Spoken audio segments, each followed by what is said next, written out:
General stores versus one product stores. Which one is the best way to go for Shopify dropshipping? Now, I'm going to break this down. I'm going to let you in on a little secret that most people won't tell you. The answer is neither. And today I'm going to go through the two options that you have when it comes to Shopify dropshipping and the certain styles that we use for success with it. And trust me, I've tried it all. I'm not just talking out of my butthole. I'm talking from actual results. I've done over $7 million in the last 5 years, but I remember my first 6 months and how tough it was because I didn't know if general stores or niche stores or one product stores was the way to go. And in this video, I'm gonna break down the pros and cons of each one, and I'm gonna tell you which one is the best to go ahead and actually get sales and success with it. Now, recently, I've been combining the two, and I'll explain a little more about that a little later on. It's going to shock you. I even have a giveaway that I'm doing at the end of this video, so you're gonna wanna watch all the way through. I'm giving away a free Shopify store to one of you lucky subscribers. Stay tuned on how that works. First off, let me break it down for you. What is a one product store? What is a general store? This is an example of a one product store.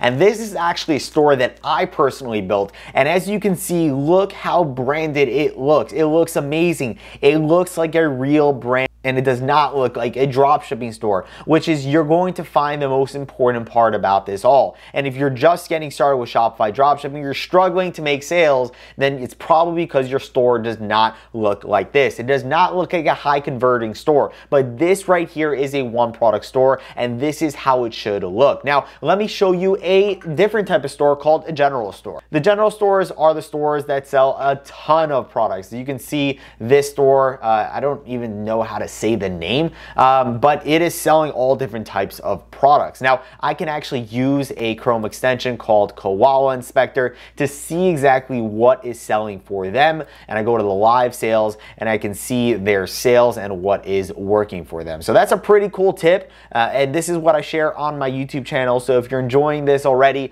hit that subscribe button. I got tons of freaking videos on Shopify dropshipping and how you can become super successful with it on my channel. But anyways, that is the difference. You got the one product stores just like this, and then you got the general stores, okay? So pretty awesome, right? Two totally different looking stores. One of them, you're pretty much selling one type of product, and the other one you're selling literally dozens. Now, there's pros and cons between these two. Let's talk about them. Now, here we go. I made a little presentation for you guys, and we're gonna break down the pros and cons of each type of store. Now, a general store.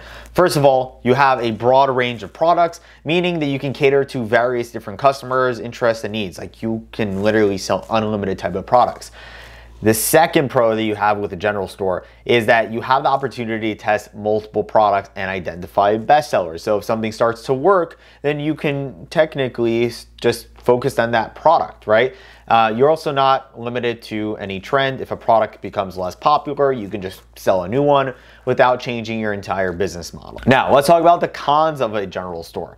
It may be difficult, and I've seen this firsthand, to establish a strong brand identity as you cater to a wider audience. Remember that with a general store, you're selling all different types of products. So, you know, people are gonna come on the store and not really remember your name. They're not gonna care about your brand, and you're never gonna have something sustainable. You're also competing with very big retailers like Amazon and eBay, and we know how hard that is to do. Also, the marketing strategy may be very complicated and expensive as you need to target different audiences for different products, and overall, general stores for me have never been a fan favorite. I've personally tested over 50 products with a general store recently. This was about a year ago, and it did not do that well at all, as opposed to a one product store. Let's talk about the pros and cons of that. Now, one product store, your focused marketing and branding efforts will result in a higher conversion rate. I've seen this. I've tested a general store versus a one product store, and the one product store always had a 4 times at least with the conversion rate, because people come into your store and they just trust you because you are, as you see over here, your customers trust you as you are the main brand for that product and not competing with Amazon. Also, it's easier to optimize the website and product description for a single product. Overall, with a one product store, your entire store is based off that one product. So you look like a brand, you look like a high converting website, you look like not a drop shipping store. And today you go on a general store, it just screams drop shipping, and those are the stores that people don't really trust. So the cons of a one product store are brandable, you get to have a higher conversion rate, you just look legit, and that's why I prefer the one product store. Let's talk about the cons of a one product store.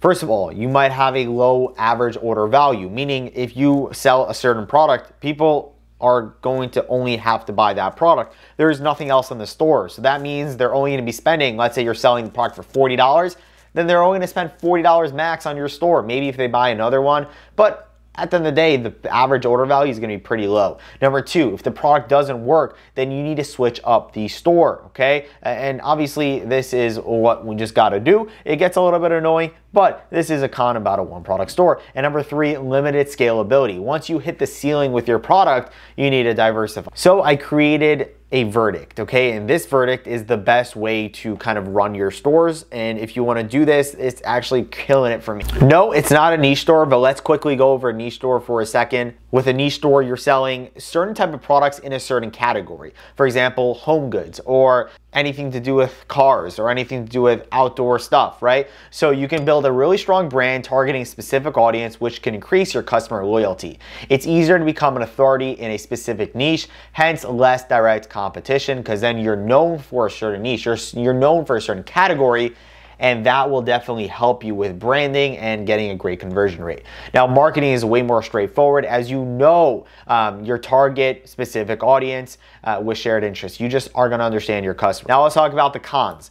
The cons of a niche store. You may limit your potential because you're focusing on a certain niche. If the niche becomes less popular or trends change, it can significantly impact your business. And lastly, it will require more in-depth knowledge about your products in the niche, making sourcing and marketing potentially more challenging.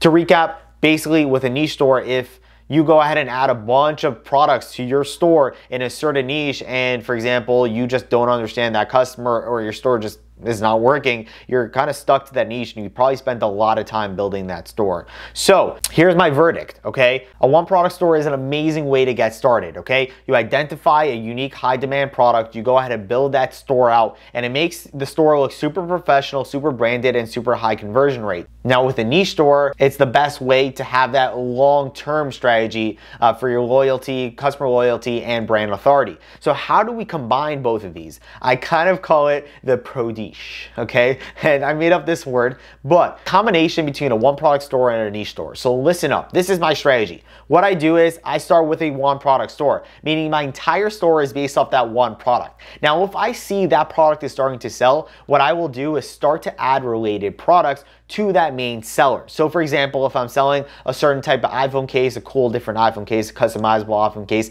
I will start selling Android cases, or I will start selling, iPhone necessities or phone necessities and cool gadgets for your phone. So what you want to do, or if you are selling, let's say, a certain type of women's clothing or men's clothing, men's boxers, then you can start selling t-shirts, you can start selling pants, right? You want to turn that one product store into a niche, but only after you validate it. Don't go ahead and build a store and add 100 products if you don't even know what product's going to sell. Instead, choose that one product that has the demand that you think it could be a winner product. Test it. If it starts to work, then you can go ahead and add other products to the store. But more importantly, you want to focus on that one product the most, and you'll see there's going to be people that are going to come on the website, they're going to buy that product, they're going to add other products, or they might even add multiple of that one product. And in fact, that's worked the best for me. I've seen that if I went ahead and offered my customer a discount after they purchase to buy that same product at a discounted rate, or even on the product page, it can work very well. So sometimes on the product page, I would use an app called Kaching Bundles,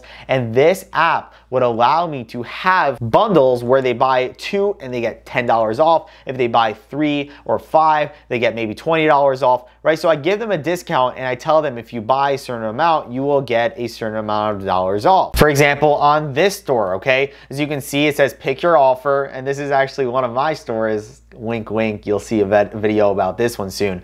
You can see 50 ml, $29.99, 100 is the $32.99, and the 300, the biggest size, is $38.99. So I kind of make it a great deal if they buy the bigger size or they buy multiple of them. And this is something that I really preach. So for example, if this store started to work for me, wink, wink, video coming soon, I will go ahead and start adding related products to what this is all about. Obviously, this is a car product, so I can go ahead and add, maybe tire shine, or I can add, different products for cars, right? Because I know this product's already working. So there you go. That is my verdict for your Shopify dropshipping store success: to create a pro niche store. And meaning, choose the one product that you want to sell. Go ahead and try to sell it. Make that beautiful looking one product store, and then go ahead and try to convert it into a niche store. Doesn't mean you have to change the logo, doesn't mean you have to change the name of the store. Just add other products to the store, and you'll instantly see your average order value and customers buying more of those products.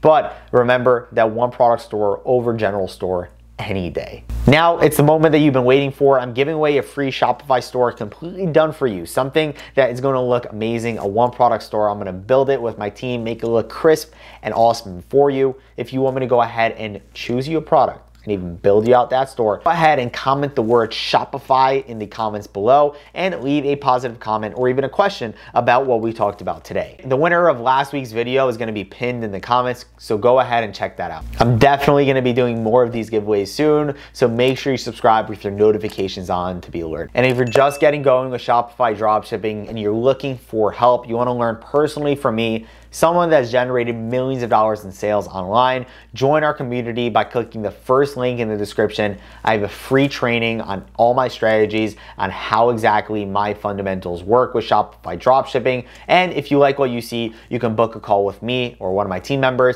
to see if you have what it takes to be in the Ecom Uprise family. I'm personally taking on a few more students to work one-on-one with them to help them scale their e-commerce business to 10K plus per month. And if that's you want to level up, you want to build a highly successful business the right way, you want to learn advertising, marketing, how to find the right products, everything A to Z, go ahead and schedule a call by clicking the link in the description. I'll see you guys in the next one. Sam Jacobs, peace out.